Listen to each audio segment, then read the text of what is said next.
l'État n'a pas pu effectuer ce déplacement, quand ça le tient, le chef de l'État est arrivé à Kananga et puis il a atteint également Bujimaï. Pour certains, c'était un peu tard ou c'était le moment d'y arriver?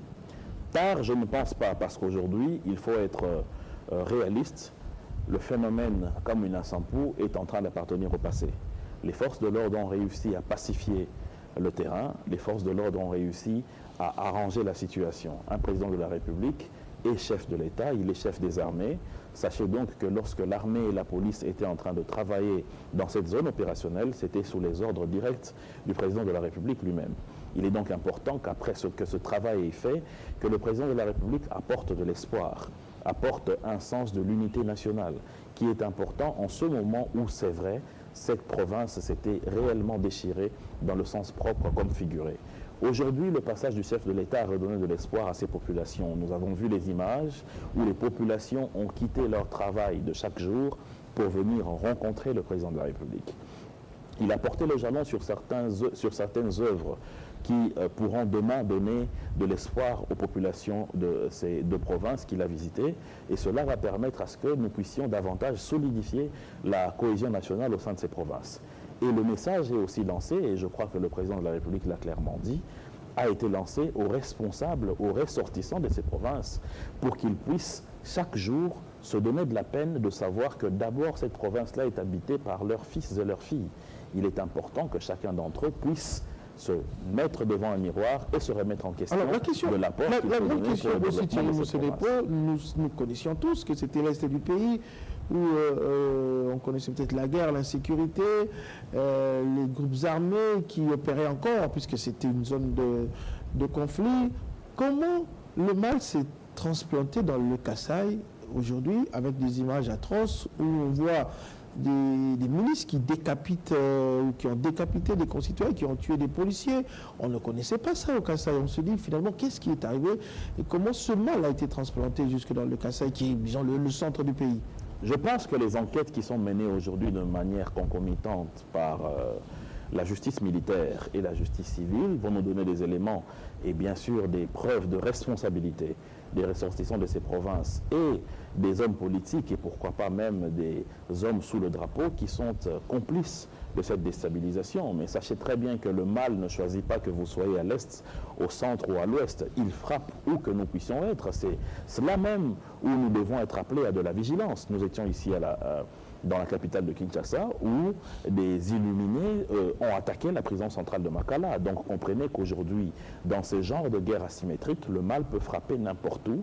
Cela doit justement nous interpeller et nous demander à être beaucoup plus vigilants. Alors pendant ce temps, il y a quand même la mort de deux experts de l'ONU qui pèsent encore également sur la République démocratique du Congo. D'abord, il faut savoir que la justice militaire a déjà suffisamment instruit en ce qui concerne ce dossier. Et le magistrat militaire a promis que dans les prochains jours, les procès publics vont s'ouvrir pour les responsabilités de ceux qui ont tué les deux experts des Nations Unies, qui d'ailleurs, il faut rappeler ici, ont été sauvagement massacrés et c'est regrettable, mais il faut faire confiance en notre justice. C'est écœurant de continuer à entendre qu'il y ait des voix qui s'élèvent, surtout des Congolais, qui se permettent de dire que nous n'avons pas droit de refuser à ce qu'il y ait une enquête internationale. Pourtant, l'accord de siège qui a été signé ici entre la République démocratique du Congo et les Nations Unies pour la présence de la MONUSCO sur notre sol dispose très bien que dans ce genre de cas, comme les forfaits ont été commis par des Congolais, que ce soit la justice congolaise qui s'en occupe. Encore qu'il y a eu faute de la part de deux experts qui sont partis dans une zone opérationnelle sans pour autant se faire accompagner par une sécurité appropriée, notamment en passant par des informations au niveau du gouverneur. Quelle a été la motivation? Est-ce que c'était le souci de créer un scoop pour encore une fois accuser la République démocratique du Congo devant le banc international? Est-ce que c'était le souci de salir l'image de notre pays en essayant de filmer des cadavres qui, du reste, étaient tués par les terroristes de Kamwina Sampou? Tout cela reste des questions, mais la justice va nous apporter des réponses. Mais quand cela nous tient, la vidéo que le ministre des Médias a rendue publique, cette vidéo a fait polémique, mais cette vidéo n'a pas réussi à réellement disculper les forces armées de la RDC, puisque on a vu dans les images que c'était des civils, des miliciens. Bon, entre guillemets, l'enquête peut-être pourra déterminer, mais cela n'a pas réussi à disculper les forces de l'ordre de la RDC.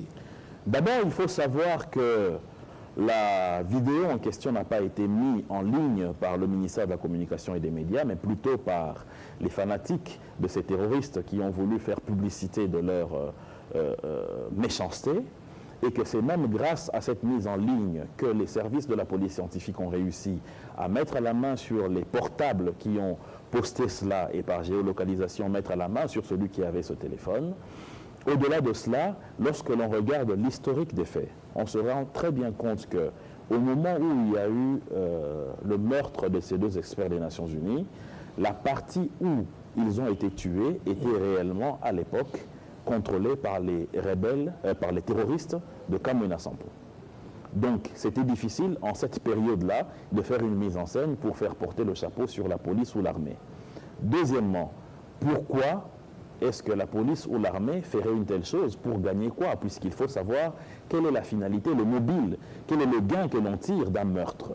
Et comprenez très bien, par les pratiques fétichistes de ces terroristes, vous y croyez? La tête, selon eux, puisque lorsque l'on emporte la tête de quelqu'un et qu'on le garde chez soi à la maison pour pratiquer des rituels, c'est qu'on y croit réellement. Donc cela prouve à suffisance que c'était eux. Et lorsque vous regardez les images, le ton des voix, la langue qui est utilisée et même les armes qui sont utilisées, les pratiques de décapitation sont propres aux terroristes de Kamwina Nsapu. Alors, pour clore ce chapitre sur le passage du chef de l'État dans le Kasaï, doit-on croire directement à une paix immédiate ou peut-être des poches encore résiduelles, puisqu'il faut le dire, chaque jour qui passe, on entend qu'il y a eu agression, qu'il y a eu tuerie, qu'il y a eu décapitation. Des postes résiduels, il ne faut pas croire que cela peut disparaître du jour au lendemain, puisque le pouvoir de l'État revient petit à petit au fur et à mesure. Mais le passage du président de la République, comme ça a été le cas à Béni et dans le Grand Est de notre pays, a permis d'éteindre les foyers de tension qui étaient allumés d'une part de manière endogène par les fils et filles de notre pays et exogène par tous ceux qui, depuis 1960, rêvent de déstabiliser le Congo. Alors, il faut rappeler aussi qu'un nouveau chef coutumier a été nommé en remplacement du chef Kamwina Nsapu qui était décédé l'année passée, qui a causé également tout ce désordre dans cette province. On va passer au budget. Thierry Monsenepo, communicateur de l'AMP, le Premier ministre a présenté son budget devant les élus du peuple, donc à l'Assemblée nationale, et dans les 24 heures, il a été appelé justement à défendre son budget.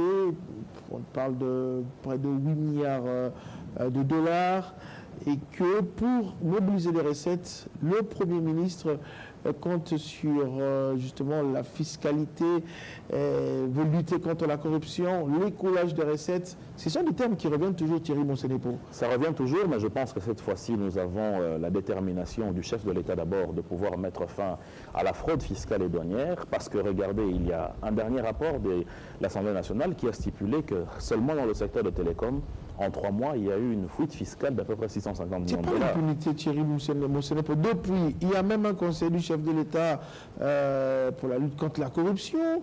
Oui, le terme, entre guillemets, colonne en cravate, qu'il emploie souvent.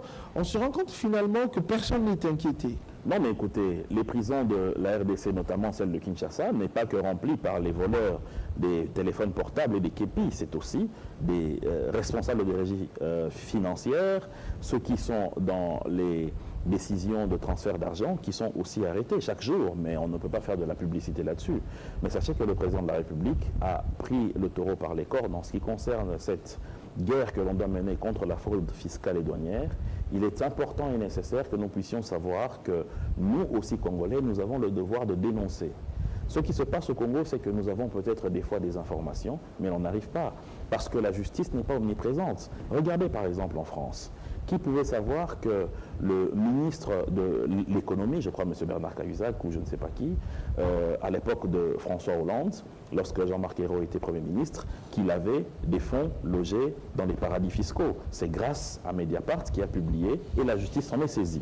Donc nous avons le devoir non seulement nous tous de lutter contre cela, mais aussi de dénoncer auprès notamment du Conseil que vous avez fait allusion, pour que nous puissions mettre une fin à cette dernière question. pratique. La mission de ce gouvernement, c'est d'organiser les élections. Ce budget, à peu près 17% pour organiser les élections. La date des élections, aussi, à ce niveau, on ne peut plus parler de 2017.